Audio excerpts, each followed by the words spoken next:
অঙ্গনওয়াড়ি কর্মীদের নিয়ে একটা খবর দেবো। 18টি বড় অধিকার নিয়ে আজকে খবর দেবো। অঙ্গনওয়াড়ি দিদিদের নিয়ে কি আপডেট আসছে আজকের এই ভিডিওতে বলবো। চ্যানেলে ফার্স্ট হয়ে থাকলে চ্যানেলটাকে সাবস্ক্রাইব করে বেল আইকনটা টিপে রাখতে হবে। 18টি বড় অধিকার আপনাদের আছে, না জানলে মিস করবেন। আপনার নিজের অধিকার আপনি নিজে জেনে নিন। কি আপডেট উঠে আসছে 18টি অধিকার নিয়ে, বড় অধিকার যা আপনার জানা অবশ্যই দরকার। আজকের এই ভিডিওতে বিস্তারিত ব্যাখ্যা করব। চ্যানেলে ফার্স্ট হয়ে থাকলে চ্যানেলটাকে সাবস্ক্রাইব করে বেল আইকনটা টিপে রাখতে হবে। প্রথম যে অধিকারটা আপনাদের অবশ্যই জানা দরকার, পানীয় জলের অধিকার। এটা আপনাদের জানা দরকার। প্রতিটি অঙ্গনওয়াড়ি কেন্দ্রে শিশুদের এবং কর্মীদের জন্য বিশুদ্ধ নিরাপদ পানীয় জলের সুব্যবস্থা থাকা বাধ্যতামূলক। অঙ্গনওয়াড়ি দিদিরা পানীয় জলের অধিকার কি আপনারা পান? আপনারা অবশ্যই কমেন্ট সেকশানে ব্যক্ত করবেন।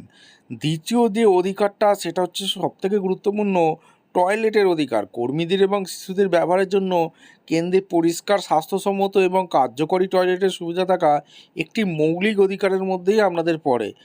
আপনারা অবশ্যই কমেন্ট সেকশানে ব্যক্ত করবেন এই অধিকারটা কি আপনি পান। সুস্থ পরিবেশ কাজ করার অধিকার, কর্মক্ষেত্রে যেন অন্ধকার বা স্যাঁতস্যাঁতে না হয়, বরং পর্যাপ্ত আলো বাতাস সম্পন্ন ও স্বাস্থ্যকর হয় তার নিশ্চিত করা কিন্তু সরকারের দায়িত্ব। অর্থাৎ এই পরিবেশে কাজ যাতে করা যায় সেটা কিন্তু সরকারের একদম দায়িত্বের মধ্যেই পড়ে। এই পরিবেশ কি আপনারা পান? অবশ্যই কমেন্ট করবেন। নিরাপদ রান্নাঘরের অধিকার 4 নম্বর, রান্নার সময় ধোঁয়া আগুনের ঝুঁকি এড়াতে একটি সুপরিকল্পিত নিরাপদ রান্নাঘর পাওয়ার কর্মীদের অধিকারের মধ্যেই পড়ে। এলপিজি 5 নম্বর হচ্ছে এলপিজি গ্যাস বা নিরাপদ জ্বালানি, কাঠ বা কয়লার ধোঁয়া থেকে মুক্তি পেতে রান্নার জন্য এলপিজি গ্যাসের সিলিন্ডার বা আধুনিক ধোঁয়ামুক্ত জ্বালানি ব্যবস্থা পাওয়ার আপনাদের কথাই। আপনি কি পান? অবশ্যই আমাদের কমেন্ট করে জানান। রান্নার আলাদা জায়গা, স্বাস্থ্যবিধি মেনে শিশুদের বসার জায়গা থেকে আলাদা ও নির্দিষ্ট স্থানে রান্নার ব্যবস্থা থাকা কিন্তু অত্যন্ত জরুরি। আপনি কি পান? অবশ্যই কমেন্ট সেকশানে জানাবেন। 7 নম্বর পয়েন্ট হচ্ছে খাদ্য সংরক্ষণের নিরাপদ ব্যবস্থা। শিশুদের জন্য বরাদ্দ চাল, ডাল ও অন্যান্য খাদ্য সামগ্রী পোকামাকড় বা আর্দ্রতা থেকে রক্ষা করতে সুরক্ষিত স্টোরেজ বা আলমারি পাওয়ার অধিকার আপনাদের কিন্তু আছে। এর জন্য কিন্তু কেন্দ্র সরকার কিন্তু টাকা পাঠায়। ইউনিফর্ম পাওয়ার অধিকার আপনাদের আছে। সরকারি নির্দেশিকা অনুযায়ী প্রতি বছর নির্দিষ্ট সময় অন্তর শাড়ি বা ইউনিফর্ম এবং তার তৈরির জন্য নির্ধারিত অর্থ পাওয়ার সুবিধা কিন্তু আপনাদের আছে। 9 নম্বর হচ্ছে খুব ইম্পর্টেন্ট অধিকার, পরিচয়পত্র, আইডি কার্ড পাওয়ার অধিকার। একজন শিক্ষিত কর্মী হিসাবে সরকারি পরিচয়পত্র বা আইডেন্টি কার্ড পাওয়ার আপনার আইনি অধিকারের মধ্যে পড়ে। 10 নম্বর পদোন্নতির অধিকার, নির্দিষ্ট বছরের অভিজ্ঞতা এবং শিক্ষাগত যোগ্যতার ভিত্তিতে সুপারভাইজার পদে পদোন্নতির জন্য 50% কোটা সংরক্ষিত কিন্তু থাকে।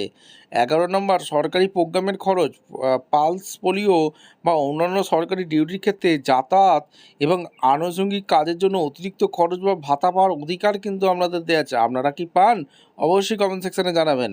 12 নম্বর পয়েন্ট হচ্ছে পোষণ টেকার পাওয়ার অধিকার। ডিজিটাল রিপোর্ট জমা দেওয়ার জন্য সরকারের পক্ষ থেকে স্মার্টফোন এবং মাসিক ডাটা প্যাক বা রিচার্জ খরচ পাওয়ার সুবিধা আপনারা কি পান? কমেন্ট সেকশানে ব্যক্ত করবেন।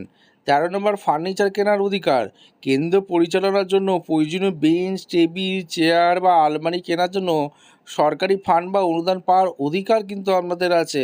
আপনারা কি পান? অবশ্যই কমেন্ট সেকশানে ব্যক্ত করবেন। 14 নম্বর যে পয়েন্টটা বলবো, কেন্দ্রে মেরামতের টাকা, জরাজীর্ণ ভবন সংস্কার, দেওয়াল রং করা বা ছাদ মেরামতের জন্য প্রতি বছর নির্দিষ্ট রক্ষণাবেক্ষণ অনুদানের জন্য কেন্দ্র সরকার মেনটেন্যান্স গ্র্যান্ট পাওয়ার কথা। আপনি কি পান? অবশ্যই আমাদের কমেন্ট করে জানাবেন। 15 নম্বর পুরস্কার দেওয়ার অধিকার। কর্মদক্ষতার স্বীকৃতি হিসাবে জেলা, রাজ্য বা জাতীয় স্তরে নগদ অর্থ অর্থাৎ 50,000 থেকে 10,000 টাকা পদক পাওয়ার কিন্তু একটা সুযোগ আছে। এটা কি আপনারা পান নাকি বঞ্চিত হন? অবশ্যই কমেন্ট সেকশানে ব্যক্ত করবেন। গ্র্যাচুইটি 16 নম্বর গ্র্যাচুইটি পাওয়ার অধিকার। সুপ্রিম কোর্টের নির্দেশ অনুযায়ী দীর্ঘ কর্মজীবন শেষে অবসরকালীন সময়ে এককালীন গ্র্যাচুইটি পাওয়ার আইনি অধিকার এখন প্রতিষ্ঠিত। সম্মানী অনারিয়াম পাওয়ার অধিকার। প্রতি মাসে নির্দিষ্ট সময়ে কেন্দ্র রাজ্য সরকারের নির্ধারিত সম্মানী বা ভাতা সরাসরি ব্যাঙ্ক অ্যাকাউন্টে পাওয়ার অধিকার আপনার আছে। 18 নম্বর বেতন বৃদ্ধির অধিকার। মুদ্রাস্ফীতি ও জীবনযাত্রার মান অনুযায়ী সমাজোপযোগী বেতন বৃদ্ধি বা ইনক্রিমেন্ট এবং উৎসব বোনাস পাওয়ার দাবি অত্যন্ত ন্যায়সঙ্গত। আপনারা এই 18টি অধিকারের মধ্যে আপনারা কোনটি পান আমাদের কমেন্ট করে জানাবেন। দেখা হচ্ছে কোনো পরবর্তী ভিডিও। ধন্যবাদ।